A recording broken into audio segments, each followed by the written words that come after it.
আজকের ব্লগটা হলো আমি তোমাদের সঙ্গে একটা সুন্দর রেসিপি শেয়ার করব। তো চলো ঝটপট দেখে নাও আমি তোমাদের সাথে কি রেসিপি শেয়ার করতে চলেছি। প্রথমে আমি কটা লাউ পাতা নিয়ে নেব, তারপর লাউ পাতাগুলোকে ভালো করে জল দিয়ে ধুয়ে নেব। ভালো করে ধুয়ে এবার আমরা লাউ পাতাগুলো ভালো করে নিচুড়ে নেব।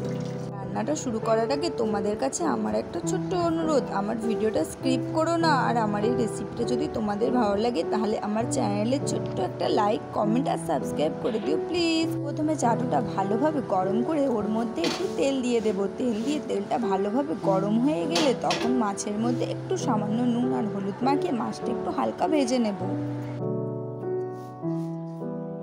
আমার চাটুটা গরম হয়ে গেছে, এবার ওর মধ্যে মাছটা ছেড়ে দেবো।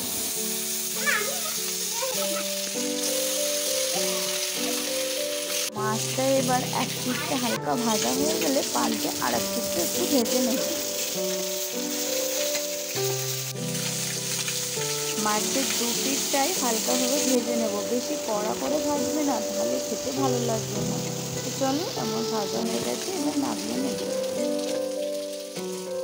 দেখো আমার মাছগুলো ভাজা হয়ে গেছে, আমি ঠিক যেভাবে ভেজেছি ওভাবে ভেজে নেব। এবার আমি একটা প্লেটে 1 চামচ সর্ষে, 1 চামচ পোস্ত আর 1 চামচ মগজদানা নিয়ে নেব। কী বলতো, হাতে বাটা মশলার স্বাদটাই আলাদা, তো ওই জন্য আমি মিক্সিতে না বেটে শিলেতেই বেটে নিলাম। দেখো বাটা হয়ে গেছে।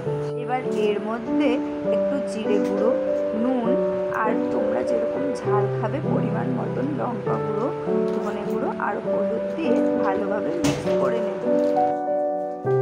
এবার এই মশলার পেস্টটা ভালোভাবে মাছের সাথে লাগিয়ে নেব। এই দেখো আমি পুরো মশলার পেস্টটা মাছের সাথে ভালোভাবে মেখে নিয়েছি।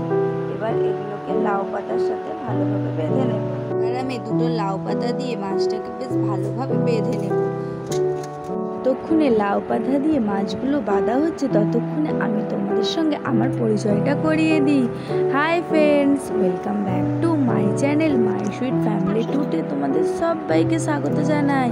তো আশা করি তোমরা সবাই ভালো আছো, আমিও ভালো আছি। তো চলো তোমাদের সাথে গল্প করতে করতে দেখো আমার মাছটা রেডি হয়ে গেছে।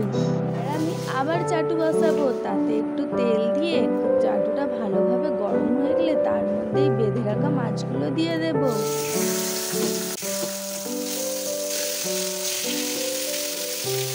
মাছগুলো চাটুতে দিয়ে দেওয়ার পর 2-3 মিনিটের মতন চাপা দিয়ে দেব।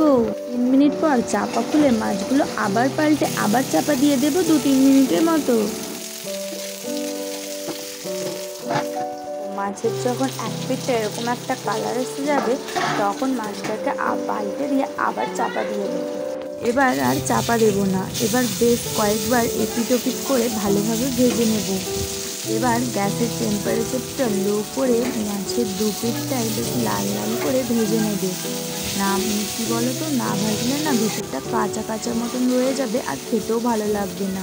তাই গ্যাসের টেম্পারেচার কমিয়ে আস্তে আস্তে দু পিঠটা লাল লাল করে ভেজে নেব। এই দেখো আমি বেশ মাছের দু পিঠটায় লাল লাল করে ভেজে নিয়েছি। এবার আমি এটা নামিয়ে নেব। তৈরি হয়ে গেছে।